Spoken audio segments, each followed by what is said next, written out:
Good morning, church. Good morning. It is good to be with you on this rainy day. Rainy days are, well, I'm used to them. I live in the Great Lakes area. We have a lot of rainy days. That's how those lakes got filled. But I know it's unusual for you, so I'm just rejoicing with you. I'm glad that God is blessing the earth with His rain. And Nikki and I have been out here all this week and experiencing New Mexico, and had a chance to go back to my birthplace of Roswell. Found out that the hospital where I was born has been torn down and replaced with a sheriff's station. There may be a message in there somewhere, I don't know. But at any rate, it's been a good week. Good to be with you. I want to address a reaction that is a fairly common reaction to the work that I do, to the interim process that I help congregations through, and that is, why is this taking so long? Question comes up, we could have hired someone by now. And you know what? You sure could have. You're right. Let me tell you a little story that may help you understand a point that I'd like to make. There's an old couple that I was visiting with, an old Christian couple that had just celebrated their 60th anniversary, and so I asked them, how did you two meet and get together? And they both began to laugh a little bit, and she explained. She says, I was trying to get to work. There was a snowstorm, and I was at a bus stop waiting for a city bus so I could get on the bus and go to work. And it was so snowy that the buses were either not running or they were running late. And she said, he came along and he saw me standing at the bus stop and he felt sorry for me. So he stopped and asked if I needed a ride. And she said, normally I wouldn't take a ride with a stranger, but it was snowing badly. And so I rode with him. He drove me to my work. And we found out when we got there that they were turning the workers loose and telling them to go because of the snow. And so he was going to take me home, but on the way he said, we're going to go right by City Hall. Why don't we stop in and get married? And she said, okay, and they did. They got married that very afternoon, and it was a marriage that lasted over 60 years. So here's what I want to say to you, to any of you young people here. It is possible for you to go out this afternoon, pick someone up off the streets, get married to them, and it may last forever. That's a possibility. How many of you would recommend that they choose that method? Let me draw the parallel if you haven't already got it. Yeah, you could have had someone hired by now, and it might have been a great match that would have benefited this church for decades. But we don't think that's a good method. We don't think there are high odds of success with that method. We believe that finding a minister for a church is best handled when it's viewed like a courtship. And that is the model that we follow at Interim Ministry Partners, is trying to encourage a congregation to go through a courtship process which begins with knowing ourselves and knowing who we are and knowing what our needs are. That's what this phase one that Jorge was talking about, that's what that phase one was all about.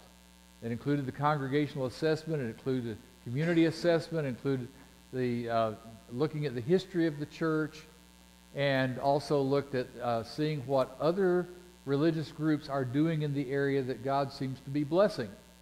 So that is a time, that's a process that takes time.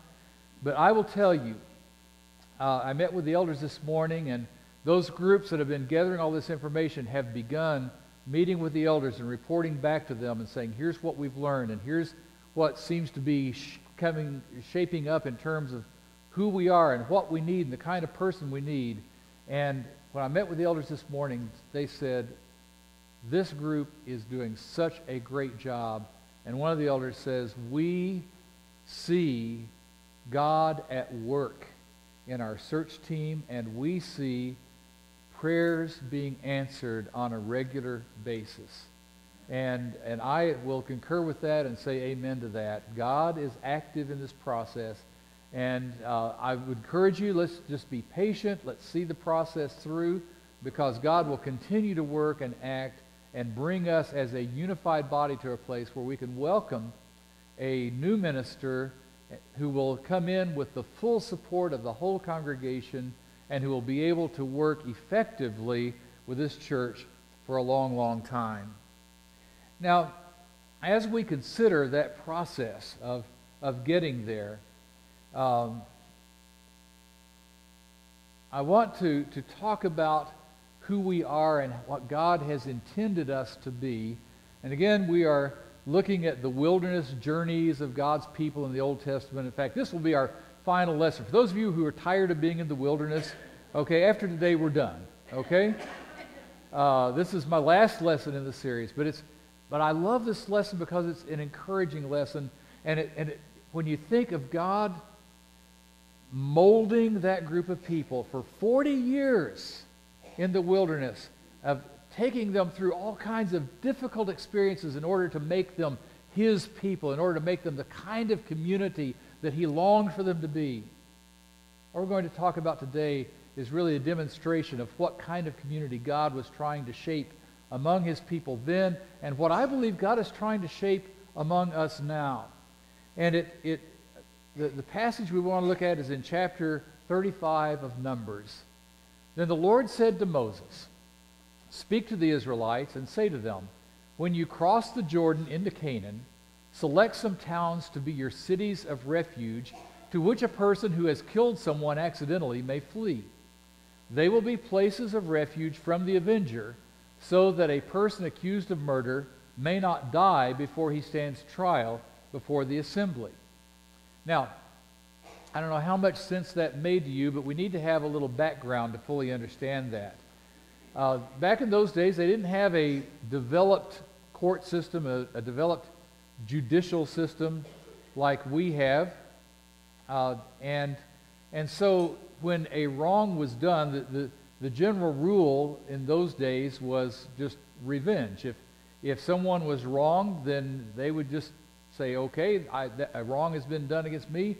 I will take revenge on the person who has done me wrong. That was the way society, that most societies were in those days.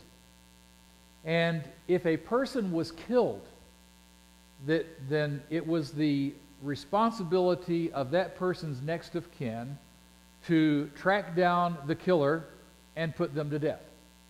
That was the understood and accepted way of dealing with a murder. You know, if your close relative was murdered, you became the next of kin. You would track down the murderer and you would put them to death. It's rather like that next of kin was called the Goel, which we translate in our Bibles the avenger of blood, and it was considered an official responsibility. Find the killer, put them to death. It's rather like a scene from the greatest movie ever made, The Princess Bride. There's a man in The Princess Bride named Inigo Montoya, whose father was killed by a six-fingered man. And throughout that movie, Inigo Montoya is single-minded. There's only one thing he wants to do, and that is to find this six-fingered man who killed his father. And here it is. I will go up to the